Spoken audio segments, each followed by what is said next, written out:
the Detroit Lions might have another rookie steal emerging right before our eyes. And that's one of the best things about Brad Holmes and how the Lions have really turned this thing around so quickly, is because they just stealing players that not only are like contribute, but are like stars. Jahmyr Gibbs, Brian Branch, Sam Laporta, Amon-Ra St. Brown. Geez, the list goes on and on of guys that's like, man, not only it'd be awesome if you can draft and they play, they're excelling and they're in the top of their position group. So another one. And by the way, before we get to that, let me know in the comments. 4th of July is coming up. If you live in Michigan, it doesn't matter where you live. What body of water are you going to be on for the 4th of July? We're going to be on Spring Lake here on the west side of Michigan for the 4th of July. So let me know the lake that you're going to be on, the river. Shout it out in the comments where you'll be for the 4th of July. You got to be on water. You don't have to be, but you got to be on or near water for the 4th. It's just the way it goes. All right. Christian Mahagony, Boston College guard. And here's why. This guy is he's perfect. And I don't think we're talking about him enough. And he is going to be a big time contributor to the Lions year one right away, because he's going to play interior offensive line. We know Ragnow is going to probably get injured at some point. He's just older. We know that our other guards are older as well. So this is a huge pickup, not only for this year, but for future years. And I love what Pride of Detroit did. They talked to a Boston College writer. So Trevor Haas covers Boston College. And so they asked, and one of the things that was interesting is like, how did he fall to the 6th round? Any injury concerns? Like, what's going on? He elected to return to school and tore his ACL in the spring of 22, missed that season, but then came back and had a really good 23 year. So some people were concerned about the ACL, and that's probably why he fell. Well, as we know, Brad Holmes loves ACL injuries, just loves them. And it's like a competitive advantage. He's been able to find really good players because other people are just like, yeah, I don't know. ACL, had this, had that. I don't think we want to mess with it. Brad Holmes like, I love it. I'm able to get these guys for steals because they had an ACL last year. And he knows, like he knows somebody. He's talked to doctors. I don't know what fully has gone into it, but he just knows ACLs and he's comfortable moving on from ACL. So perfect. He was a 2-time captain. What was Mahogany's leadership style? Now, this is what I love here. No nonsense type of a leader. He's tough, fearless, and gritty. And it's like, okay, Mr. Beat Writer, did you know to say gritty? Like, were you planning on saying the word gritty? Because that just gets us all fired up. You're telling me this guy we got in the 6th round, guard, is gritty? I love him. He's going to work. His teammates see him giving everything he has and have no choice to follow suit. He's not a rah-rah guy, but he'll tell you what you need to hear. What would you call Mahogany's superpower, and what could make him stand out on the NFL level?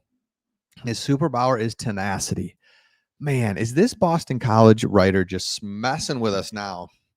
You're telling me we got a gritty, tenacious offensive guard in the 6th round. How is he not going to just be the guy we need? Oh, this is great. Do you have a specific story or interaction with Mahogany that gives good insight to who he is as a person on the field? Mahogany plays with his late father, George, late grandmother, and his friend in mind. Mahogany was his grandmother's side for the final moments. Every year he plays with her happy birthday voicemails, a way to keep her close. He and her have tattoos. Lions fans will like Mahogany. He's someone you want on your team. That is a 6th rounder.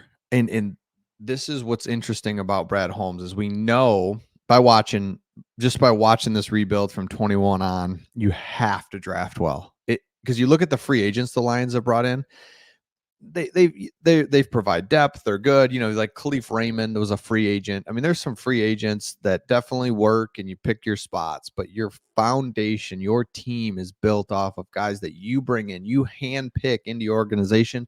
You get to keep them for 4 years and then decide what you want to do with them. So drafting is it. So how do you maximize your draft picks? You have to hit on 4th, 5th, 6th, 7th rounders.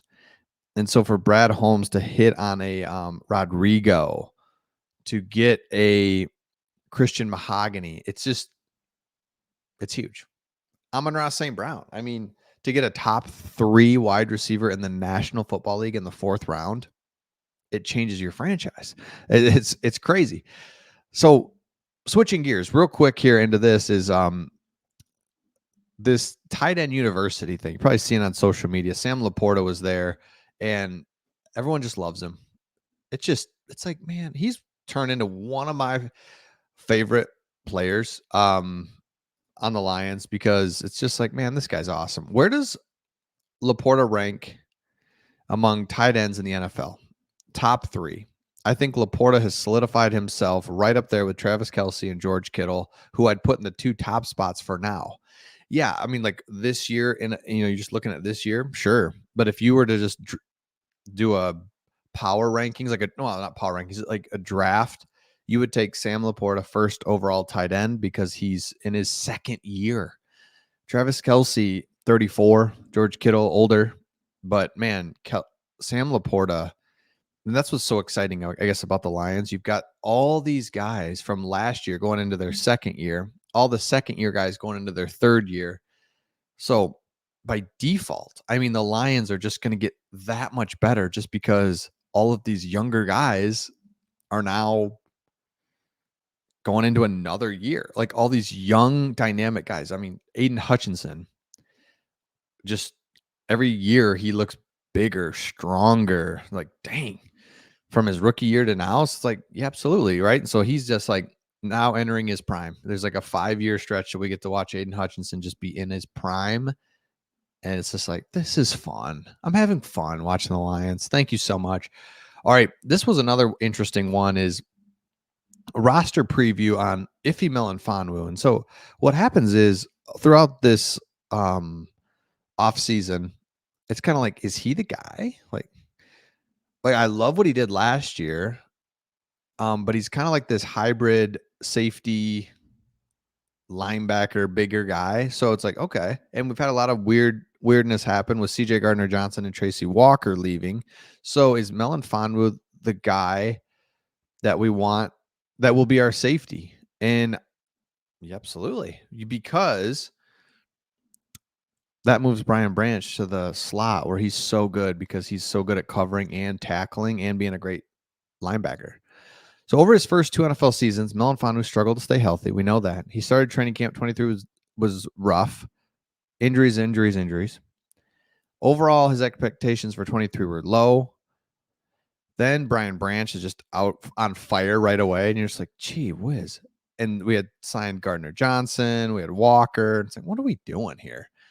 Actual role in 23, he starts those last 6 games, changed the defense that was struggling, found a way to get in for sacks, interceptions. I love Melifonwu, and I think he's just going to be just fine to be the safety of the future for us. Absolutely. Him and Kirby Joseph. I have no problems with that. Then you've got Brian Branch, who's just so good in the slot. And I think he's the big part of this story. It's not Iffy Melifonwu. It's that Brian Branch can play linebacker, corner, safety, hybrid, slot. And he's such a good tackler. It's so weird to me. Watch him tackle. He grabs him and just takes him down. And I know, so when you see a good tackle, you don't even really notice it. But when you see a missed tackle, you notice it. But when he's got an ability, he's like strong fingers or something. I don't know what it is, but he just grabs you and takes you right down. So I love Brian Branch. And so now to add the corners on there, the Lions just don't have weaknesses. They don't have question marks. The only thing is, can they stay relatively healthy? We know 17-game season, man, you're going to lose guys. You're going to lose guys for the year. Can those major injuries not be to our main guys, starting with Jared Goff, working down from there?